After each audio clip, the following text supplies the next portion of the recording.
Good morning. Welcome to the midweek edition of Business Morning on Channels Television. I'm Ini John Mekwa.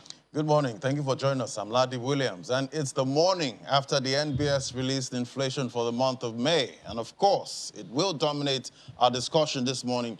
But first, let's give you the details of the report. Well, the Consumer Price Index, which measures inflation, was down 17.93% year-on-year in May 2021. This is 0.19 percentage points lower than the rate recorded in April, which was 18.12%. And on a month-on-month basis, the headline index increased 1.01% in May 2021, and this is a 0.04 percentage points higher than 0.97% rate recorded in April.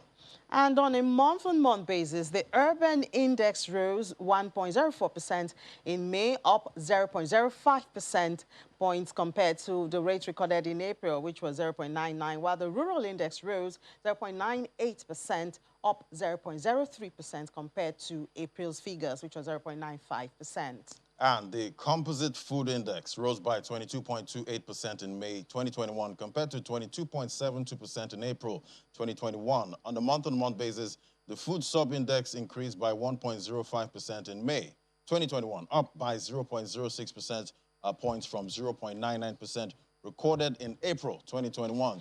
This rise in the food index was caused by increases in prices of bread, cereals, milk, cheese, eggs, fish, soft drinks, coffee, tea, cocoa, and others. And on month-on-month basis, May 2021, all items inflation was highest in Kogi, Ogun, and Cross River State, while Ekiti recorded the slowest rise in headline inflation. That is looking at the month-on-month figures. Well, Ladi, once again, the figures have shocked economists and analysts. Oh, yes. Nobody saw this Everyone is shocked. Nobody is spared this time. Yes. I mean, because some analysts did say the factors haven't changed, security hasn't changed, food supply hasn't changed. Yeah. We haven't seen any lower prices. U.S. inflation rates higher. Yes, even the UK is higher than what economists expected. How did we arrive at this? Well, I think we will find out in the midst of today's discussion. Our conversations, yeah. So, well, a new World Bank report on Nigeria's development for June is projecting that 7 million more Nigerians may likely become poor by the end of this year. The bank says Nigeria's inflation rate is also expected to emerge the 5th highest in sub-Saharan Africa by the end of 2021. Meanwhile, the chairman of the Nigeria Governors Forum, Kayode Fayemi, is calling for the total removal of subsidy for petroleum, motor spirits, otherwise known as petrol. Our correspondent, Emperor Simon, reports. Do take a listen. It's another edition in the series of Nigeria's development update, this time covering the first 6 months of 2021. According to the World Bank's country director for Nigeria, the report is a bitter pill to swallow, but the reality of Nigeria's economic progress. Nigeria is at a critical juncture. Nigeria has so much potential, but that potential has not been realized, and with the COVID crisis, the pressures on the economy, the pressures on society. The country's inflation rate is expected to exceed 16% in 2021, and at least 11 million jobs are also projected to be lost, a situation that's been worsened by the COVID-19 pandemic, insecurity, and global fall in price of oil. The falling in purchasing prices has resulted in an increase of 7 million more Nigerians in extreme poverty. So then, as a result, there's no surprise that if we have lower per capita incomes, less purchasing power because of higher inflation, we have few job opportunities, there's no surprise that we're going to see higher insecurity and conflict. After the presentation, it's time to evaluate the report, and panelists, including chairman of the Nigerian Governors Forum, give their views. Nigerians must see that change in our lifestyle. If we want PMS to go, then many of us have to reduce our convoys to 3-4 vehicles. Those are the kind of practical steps that we must take in order to address some of these issues that the World Bank is highlighting. Nigeria, for me, is not a rich country. Nigeria is a poor country. You have seen the revenue streams that have been shown, the projections, the way they are coming, and then when you compare them with the expenditure. And that is why a number of reforms are being put in place. This report, tagged Resilience Through Reforms, also highlights Nigeria's progress in the area of electricity supply, tax reform, and other critical factors of economic growth. Despite the horrific statistics, the belief is that Nigeria can still come out of the wood by ensuring that revenue generation is increased, and that also means looking at the agriculture sector. Emperor Simon, Channels Television News. Well, like we said earlier, the National Bureau of Statistics reports consumer price index decreased 0.19%, and it's now at 17.93% year-on-year for May. It was 18.12 in April. For a second month, the NBS is shocking economists who predicted higher inflation. Benedict Eguchukwu is an investment research analyst with AfroInvest, and he shares his thoughts with us on this morning. Good morning, Benedict. Thank you so much for joining us. Good morning. Thank you for having me. So are you one of those rare analysts who saw this reduction in inflation coming? Did you see it coming? Honestly, we didn't actually see this come. We were actually expecting, even the previous month in April, we're actually not seeing a moderation in the year-on-year headline inflation. It's actually as a surprise to most analysts, if not every analyst within the industry. And it's quite surprising because when we take a look at the figures, it shows that headline inflation stood at 17.9%. from 18.1% recorded in April. But on a month-on-month basis, we noticed that there was an increase of about 4 basis points to 1%.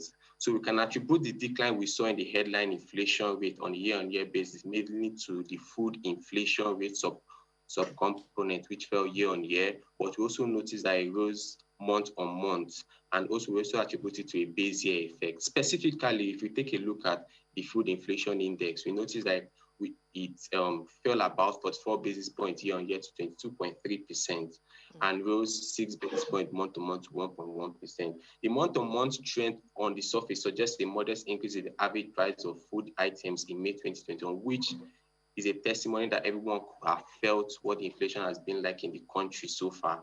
But on a year-on-year basis, we noticed that there was a moderation which we could align or attribute to a base year effect. Because if you take a look at the previous year in May, we saw a 24 basis point month-on-month surge in food inflation post-COVID-19 because of the lockdown we saw. And most of the increases we saw in food inflation as a result of the vegetables, fish, bread, among others.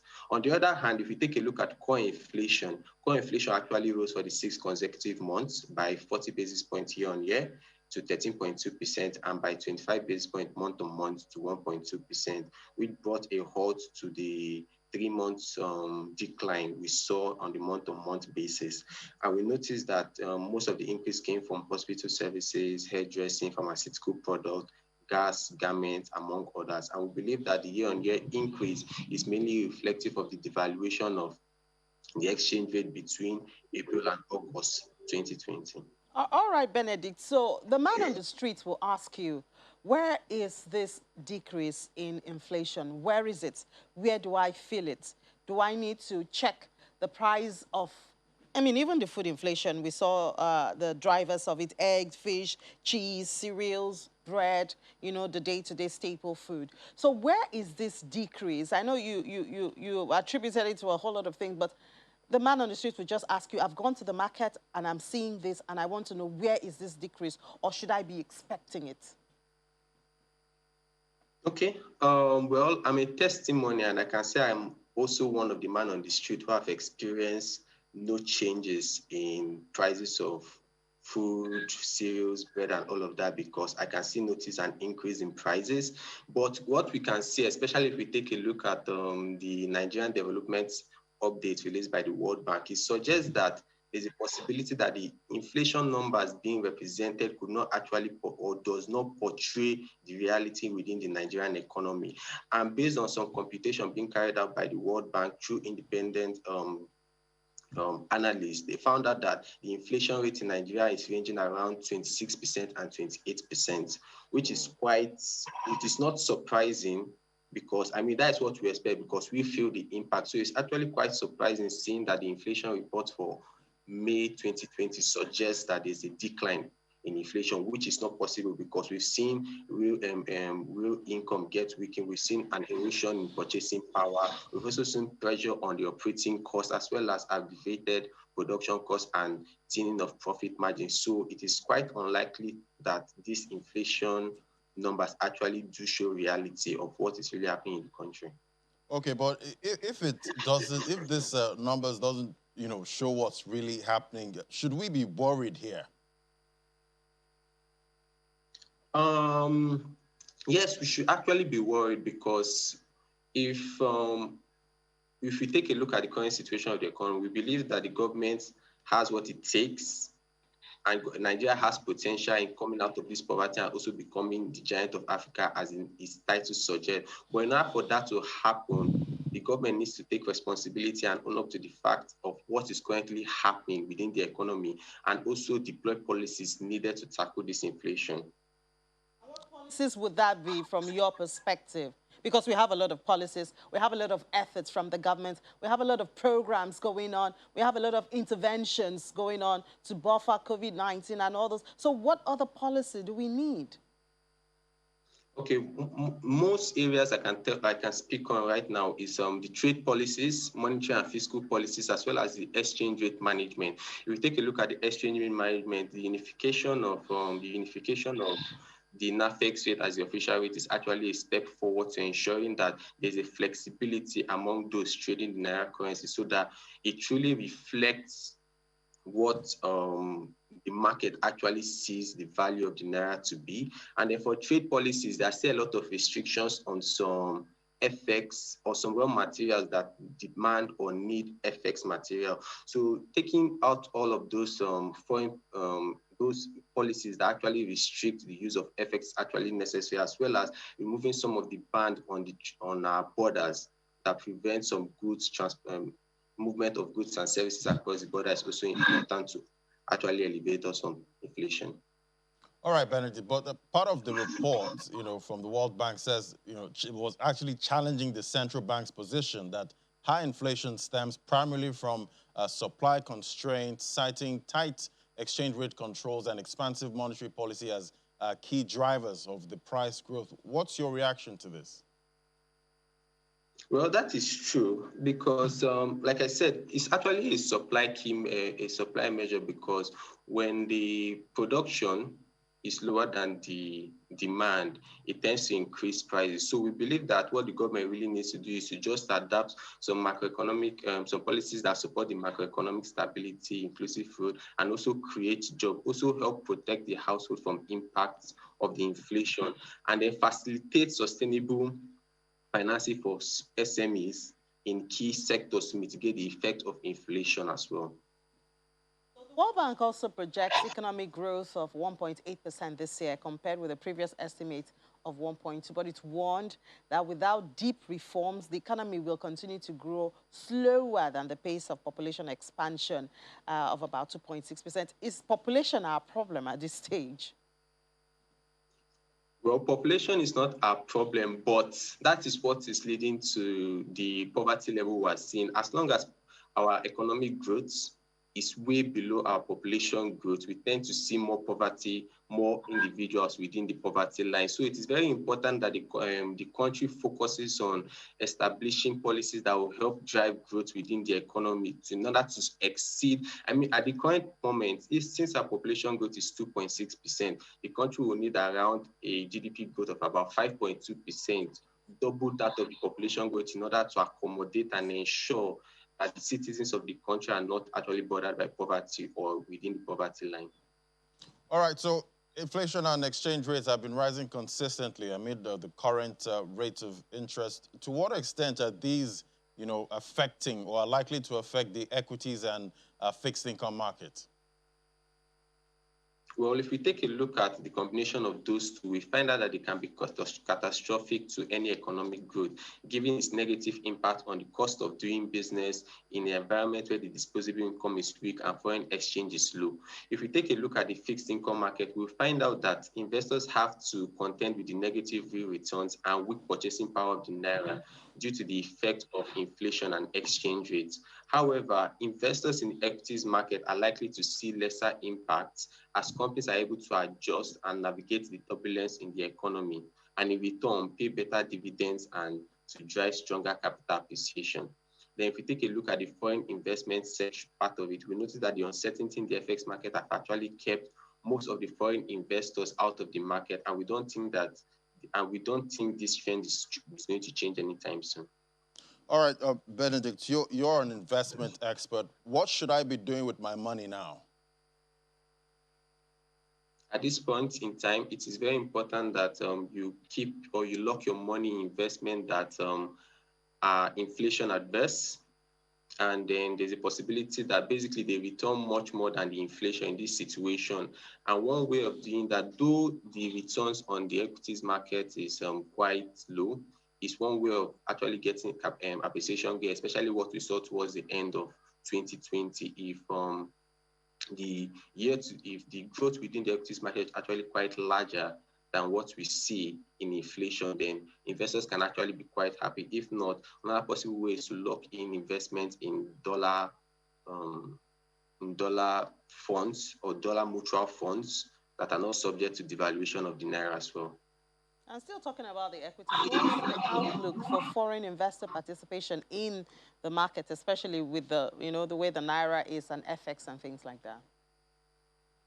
Okay, so if you remember what I mentioned about the unification of the various FX window, so if with that we expect that stability will gradually return to the FX market as there will be ample room for price discovery and transparency because the naira rate is gradually going to reflect the forces of demand and supply. Meanwhile, we also expect that the FX liquidity will remain weak as supply in the R&E window is still below the pre-COVID-19 levels. And given the balance of these factors, we expect foreign investors to remain on the sideline. And this is viewed further supported by the relatively low yield environment, which is insufficient to actually attract FPIs.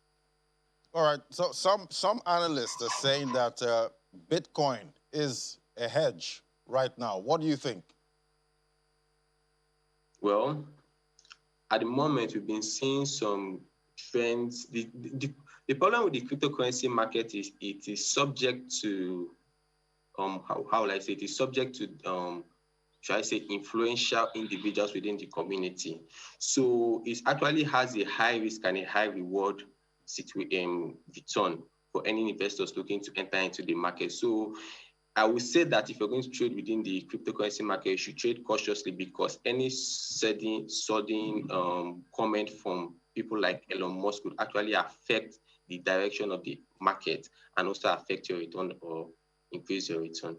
Well, in the fixed income markets, rising yields and investors chase for superior returns have sent the overall equities market heading south.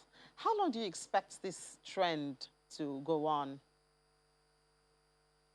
Okay, so from what we've seen so far this year, we've seen the average fixed income yield rise from about 2.4% in January all the way to like 8.7% in June as at, I believe, 8th of June 2021.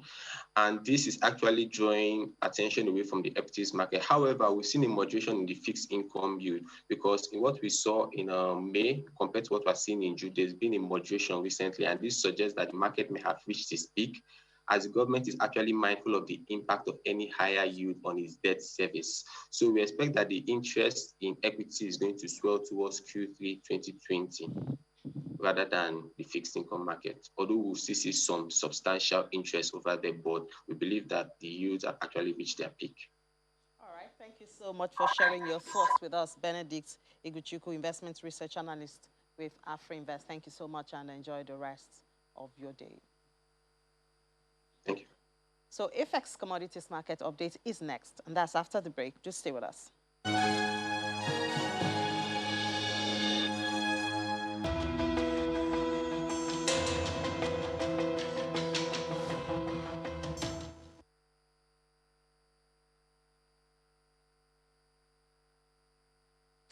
You're welcome back. Well, FX Commodities Market updates on the FX Commodity Market Summary for the week of June 8th to 14th. We saw over 70% drop in the number of deals. Michael Martins, the portfolio manager of FX, has some explanation to do. Good morning, Michael. Thank you for joining us again this Wednesday. Hi, Ine. Good morning. Thank you for having me once again. It's always a pleasure to be here. Good to have you too. Well, so we saw there was a drop in the number of deals, but you give us a full picture of activities for the week in review. Thank you very much, Ine. So if you look at the table in front of you, which speaks to the commodities market summary, we saw an increase of 26.58% in the total number of transactions on the exchange in the week under consideration, from around 235 million naira to close the trading week at 298 million naira. The total number of contracts traded on the exchange also went up by 10%, from 13,793 contracts to 15,173 contracts. We, however, saw a significant decline in the number of deals happening on the exchange to fall by 70.59%, from around 35 deals to close the trading week at just 10 deals. The FX Commodities Index, which is the ACI, also fell slightly by 0.97%, from around 397.08 points to close the trading week at 393.23 points. The FX Export Index, which comprises of ginger and cocoa, remained unchanged in the week under consideration, remaining at 150.08 points. With regards to the volume of contracts traded on the exchange, we saw significant volume movements with regards to maize, which fell in the week under consideration from 13,483 contracts to 13,220 contracts. We, however, saw a significant increase in the volume of contracts traded for cashew, which went up from 200 contracts to 1,952 contracts. All other commodities on the exchange were traded in little to no volume in the week under consideration. With regards to price changes on the exchange, we only saw gains in the price of soybean, which went up by 0.26%, gaining 82 naira in the contract value to close the trading week at 31,600 naira per contract. With regards to the top losers for the week, those would be paddy rice, which fell by 4.82%, gaining 1,045 naira in the contract value. Losing rather 1,045 naira in the contract value to close the trading week at 20,650 naira per contract. Another loser for the week was cashew nut, which fell by 3.26%, losing 1,450 naira in the contract value to close the trading week at 43,050 naira per contract. And last but not least, for price of commodities, we saw maize fall ever so slightly by 0.03%, losing just 6 naira in the contract value to close the trading week at 19,194 naira per contract. And lastly, we have the fair trade exchange traded commodity, which went up by 1.52% in the week under consideration, gaining 202.30 naira in the contract value to close the trading week at 14,220 naira per contract. And of course, if you always want to know more about what goes on in the commodities exchange and more broadly about the commodities market, we always advocate that you check out our website, which is www.afxnigeria.com. And if you want to get started trading commodities, you can always download our app, which is available on Google and iOS. All right, Michael, well, the inflation rate dropped to 17.93% in the month of May in comparison to the month of April. But what are the insights can we draw from that data in relation to the commodities market? Thank you very much, Ladi, for that question. And I think this flies in the face of a lot of what analysts in the industries have already said, or in previous weeks, where we sort of advocated that we're going to have a high inflationary number. It is the case that if you look at the data from a year-on-year perspective, the inflation rate has actually fallen from around, I think, last month, which was 18.12%, to this month, which is around 17.93%. But what I'm more so concerned about, especially with regards to the commodities market, and this takes into account the timeline for the commodities market, which is about a 9-month period, is what happens on a month-on-month basis, right? So in the month of April, we saw prices increase on a month-on-month basis by 0.97%. But then in the month of May, we saw that price increase go up by, I think, approximately 4 basis points to around 1.01%, which essentially means that, you know, prices are rising on a month-on-month basis across board. But what this essentially means, regardless of whether or not we believe that, or the data actually speaks to what is actually going on in the open market, and that's the, you know, with the broad community of people who are actually trading this staples and commodities is that we are in a high inflationary environment. Whether or not you believe the figures to be actually be 18% or 17%, we are essentially in a high inflationary environment, and there are two broad implications for that. The first, and it depends on where you are on the spectrum, on the economic spectrum, right? So last week we had a conversation about food security, which essentially speaks to two things, right?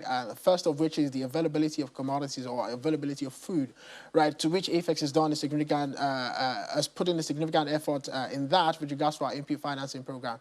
But more so would be the affordability of food. When you're in a high inflationary environment, it means it's increasingly harder for people to be food secure, right? Because on one hand, you live in a higher unemployment environment, which essentially means that less people have incomes, and then on the other hand, it means that even for the people that have incomes, it is becoming increasingly harder for them to purchase the same amount of food that they were able to buy last year, which essentially means that it's not much harder for us as a country being in a high inflationary environment for us to be food secure. For other people who play in the other end of the spectrum, this would essentially be investors who have a lot of capital at their disposal. It essentially speaks to something slightly different, and that's to say, how do I allocate my capital in a high inflationary environment, especially considering that all the traditional asset classes are not particularly doing well, right? So if you look at the 365-day Treasury bill, it's just around 10%. If you look at what is going on in the Nigeria NSE All-Share Index, we're down approximately 4% for the year. It's not essentially, it doesn't especially speak to the fact that, there's a lot of places where people can pack their capital at the moment, which is why we, at AFEX Commodities Exchange always advocate that people start allocating, a significant portion of their portfolio to alternative assets, and in this case, of course, the commodities market, which promises. In any given period of time, a significant return on your investment. All right, Michael. Thank you so much. Thank you so much, Michael, for bringing us up to date on happenings in the commodities market. Well, we are not away from AFEX. Apart from the price movement, AFEX is interested in current structures for investing in the commodities. And this is because the commodities market is evolving, with new investment products being created and new structures being put in place for easy entry of retail and institutional investors. Yusuf Ogumbi, the investment manager of AFEX, is here to share the interest of AFEX concerning this. Good morning, Mr. Ogumbi. Thank you so much for joining us. Good morning. Good morning. Nice to be here again. Good to have you here again. Yeah, so how was the investment structure in the Nigerian commodities? How has it evolved so far? Thank you very much for that question. The commodity space in Nigeria has evolved significantly over the last 10 years, more so with the entry of AFEX into the market. What we now see is a situation where we are moving away from the informal to the formal market, where you now have structure, transparency, and processes coming into place. You can now see that kind of situation bringing about improvements in products, increase in the number of participation of investors, and then depth in the market as well. So the evolution, although we are still in very early days, but then the evolution has started, and we are looking towards the growth moving forward. All right, but what is AFEX bringing to the table as added value in the Nigerian commodities market, and how can I use this market to hedge against inflation? Quite a lot, quite a lot. AFEX is bringing quite a lot of innovation into this market. First of all, one thing that we've seen is the importance of infrastructure in deepening the efficiency in this market. So that means that you can now trade, settle, and clear your assets quickly. And then the second thing is transparency. You can then have a situation where whatever asset you hold, you now have a clear visibility as to what you are holding. And this is against what you used to have before, where you then need to go to places like Taraba or Kaduna and then go and buy the physical maize, store it in a warehouse, and then have to visit that warehouse consistently. AFEX is bringing that efficiency and transparency into the market. That's the first thing. And that extends into your second question, which says that how can you then hedge against inflation? Over time, we've mentioned the almost one-to-one relationship between the price of commodities and inflation numbers, and by extension, exchange rate as well. And this also means that once you are able to impose the efficiency and transparency of the market onto your investments, it's practically a very fantastic environment. You're able to hedge your inflation to hedge inflation and exchange rates in an efficient and transparent manner. And I think that's the superior advantage FX brings into the market. And what kind of investment product has AFEX made available for investors? And what's the ease of entry? I mean, who can enter into this market? Virtually anybody can enter into this market. Virtually everybody and anybody can enter into the market. And I will take it that the ease has dramatically increased because as we've mentioned time and time again, we now have a platform called COMEX by AFEX, and we are expanding the options that are available for investors to come into the market. Just by our own evaluation of the market and the engagement we've had with investors in this market, we now have a wider range of products, ranging from the spot contracts that are quite, that you are then playing against price movements in the market, to the fixed income, commodity-linked fixed income instruments, where you now have your input notes, like as we've discussed, your trade finance notes, and then the asset-backed commercial paper we mentioned some time ago. So you now have a wider variety of assets. And looking forward, what we then think is we continue to engage the market, we continue to talk to participants in the market to understand how they want to play in the market, and as a result of that, expand the array of products that we have in the market.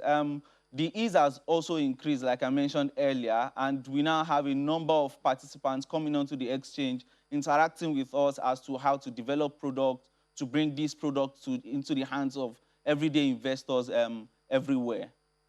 All right, what's the commodities investment landscape looking like in the future with, how products keep evolving?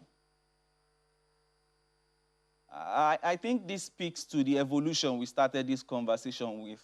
So, like I said, we are in the very early days of building the commodities market here in Nigeria.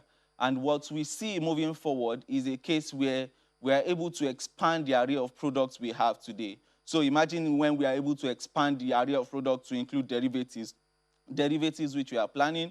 We expand the array of products to expand the ETCs that we have, which is the exchange-traded commodities that we have on the exchange as of today. If we are able to get to this level, we are able to provide value to virtually everybody in the market. And that's where we are looking at, providing the importance of investing, hedging, and then price volatility management as well on the exchange. That's the future. That's where we think the market is going to. All right. That future looks bright. Thank you so much, Yusuf, for your time on the program. Yusuf Ogumbi is investment manager at AFEX. We'll take a moment now. Business Morning continues in a moment. Do stay with us.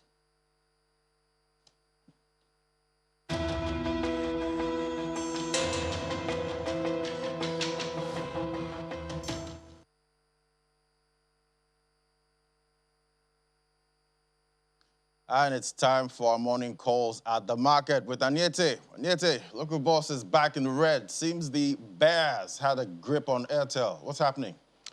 Well, I'm glad you mentioned Airtel because it has brought that red color. It just came out of its hibernation and then, boom, just struck the market, push it back into the red. And take a look. We've fallen below the 39,000 level, 1.66%. Is what the market recorded on Tuesday, just a day after returning from the Democracy Day holiday. And then, of course, that translates to about 69 billion loss in total value.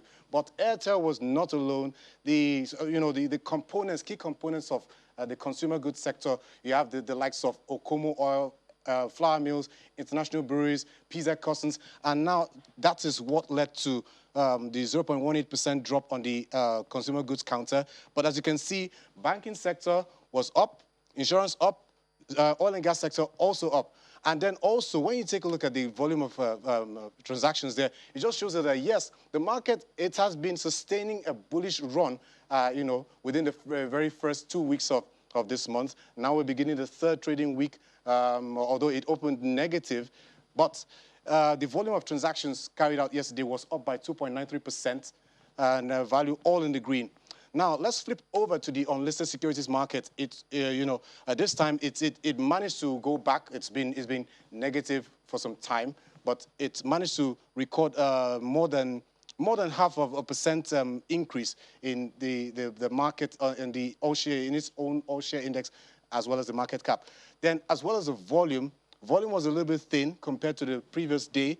Value, 129.19 million units in 34,000 deals. So that shows you that the unlisted securities, it's trying to gather some momentum. Then when we switch over to the fixed income market, it was at the Treasury bonds secondary market, it was kind of mixed. And of course, the average yield was flat at 12.2%. Now, but when you take a look at the volume, for the volume, we had the 27th of March 2035 having most of the transactions there, followed by the 26th of September 2024. And then, of course, number of deals carried out in that segment was about 12 deals, worth about 7.56 billion. Flip over to the Treasury bills market. Of course, yesterday, the MBS released its inflation data for the month of May, which came in for the second time. We've had a slowdown in inflation, according to the National Bureau of Statistics. So inflation came down all the way from 18.12% to 17.99% thereabout. So now, the number of deals, of course, 7, which is kind of thin for the transactions of that day. Flip over to the central bank special bills, just 19 deals for the 30th of August 2021. And then, of course, when you take a look at the open market operations, well, average yield there expanded by 4 basis points to 9.7%. But take a look at across the board, it was the 7th of December that had the 1st of March 2022 had the most deals there, followed by the 7th of December 2021. Number of deals carried out there was 34. So it just tells you that, well, the market is still having some, at the fixed income market, we expect that the market would react to the latest inflation figure. So, but to bring us up to speed on that, let's join Chioma Udu, who is a fixed income dealer at GT Bank. Thank you for joining us, Chioma. Thank you for having me. Okay, so now we've seen inflation taper down for the second consecutive month, and that's against the economic forecast. We had Cordros estimating 18.1%, and then financial derivatives projecting 18.2%, but then it came down to 17.9%. So now the Central Bank's Monetary Policy Committee will be having its meeting next month. What do you expect from the latest inflation figure at the financial markets? No, I think there will be no impact in the next meeting. The MPC will look at and gauge the sustainability of this job. If you look very well, food prices are still, and the cost of goods and services and medicals are still on the rise. And this is basically base effect calculation. For the auction today, there's an auction today. There's going to be reaction to the PMA we have on the auction today. 40 billion is offered across 3 tenors, right? So we're going to see reaction from investors. We think that there's going to be moderation across the tenors in the auction. So we're going to continue. We're going to see the impact more on the auction today as we wait for the MPC to come around. Okay, so now with that reaction, do we expect that maybe investors would pile into whichever segment, whether the bonds market segment or the treasury bills segment or the open market operations? Which segment do you think investors will be piling into? Well, across the yield curve, mainly on the 0 to the 1 year tenor, we have seen liquidity improve in the system. We've seen CRR returns by the central bank, so there's liquidity in the market. We're going to see moderation of yields across the yield curve. Okay. So thank you for bringing us up to speed with the fixed income markets activities, Chioma. Thank you very much. So that was Chioma Udu, who's a fixed income dealer at GT Bank. So, Adi, I don't know. I don't know what's your opinion. I think the market is still bullish, irrespective of the the red color, the call of Airtel, which just last month it came into the market, boom, and then just brought the market down a second time. It's doing it again by a massive 10% drop on the share price. All right, so maybe we'll see some cherry picking today, hopefully. All right, Nite, thank you so much for the update. All right, we'll take another quick break now. When we come back, we'll do an opening call to London. This is Business Morning. Do stay with us.